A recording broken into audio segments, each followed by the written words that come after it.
हरि ओं। शिवरात्रि पर्वणि सर्वे उपवासं कुर्वन्ति।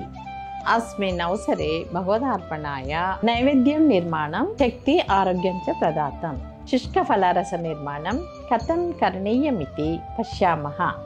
5 अंजीरकणिकाः, 10 बादामबीजानि, 5 खजूराः बीजानि निष्कास्य, 10 शुष्कद्राक्षफलानि, केचन तरबूजबीजानि मिश्रके संस्थाप्य सम्यक् मिश्रणं कुर्मः।